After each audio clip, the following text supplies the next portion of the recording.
বৃষ্টি ভেজা শুভ সকাল সবাইকে। কেমন আছো সবাই? সকালবেলা আজ ঘুম থেকে উঠেই দেখি বৃষ্টি পড়ছে, আকাশের মুখ ভার।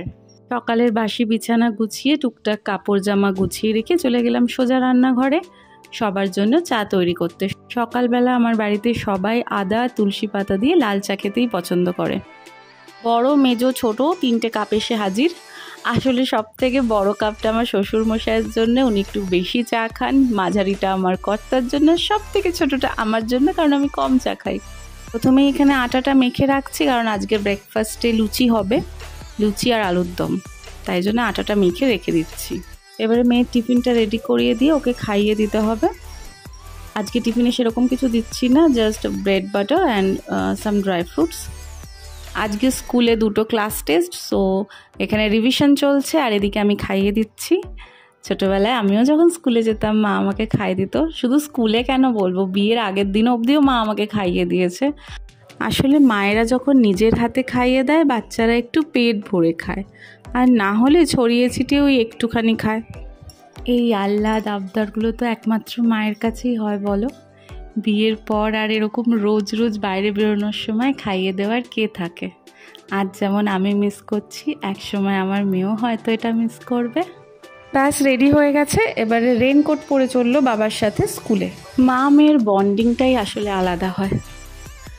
মেয়ে যখন বড় হয়ে যায় মায়ের কিন্তু বন্ধু হয়ে যায়, যেমন আস্তে আস্তে আমার মেয়েটাও আমার বন্ধু হয়ে যাচ্ছে। কিছু খাবার আগেই জিজ্ঞাসা করা, মাম্মা তুমি খেয়েছো?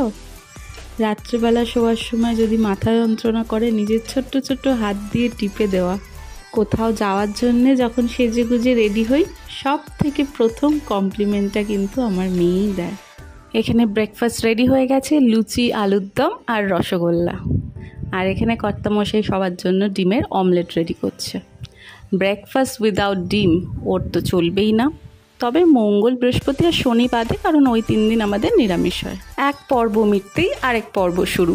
এবারে লাঞ্চের জন্য বানাবো ডিমের কারি। প্রথমে ডিমগুলোকে সেদ্ধ করে হাফ করে কেটে হলুদ আর লঙ্কা গুঁড়ো মাখিয়ে রেখেছিলাম। এবারে তেলে একটু এপিট ওপিট করে ভেজে নিচ্ছি। বেশি লাল করার দরকার নেই, তাহলে ডিমগুলো শক্ত লাগে খেতে, হালকা ভাজলেই হবে। এবার তেলে একটু গোটা জিরে ফোড়ন দিয়ে তারপরে পেঁয়াজ কুচি দিয়ে দেবো। পেঁয়াজটা একটু লাল লাল করে ভাজা হলে এর মধ্যে টমেটো কুচি আর নুন দিয়ে দেবো। টমেটোটা একটু নরম হলে এবারে এক এক করে সব গুঁড়ো মশলাগুলো দিয়ে দেবো। হলুদ গুঁড়ো, কাশ্মীরি লঙ্কা গুঁড়ো, ধনে গুঁড়ো আর জিরে গুঁড়ো। আমি এখানে এমনি লঙ্কা গুঁড়ো ইউজ করিনি, কারণ আমার মেয়ে আর আমি দুজনেই ঝাল খেতে পারি না, তো আমি বেশিরভাগ সময় কাশ্মীরি লঙ্কা গুঁড়োটা ইউজ করি। মশলাগুলো দিয়ে সামান্য একটু জল দিয়ে নেড়ে এটাকে ঢাকা দিয়ে দেবো, যাতে টমেটোগুলো খুব ভালোভাবে সেদ্ধ হয়ে যায়। আচ্ছা, মশলাগুলো যখন আমি দিয়েছিলাম তখন আমি একটু চিনিও অ্যাড করেছিলাম, কারণ সব রান্নাতেই আমি একটুখানি চিনি দিই।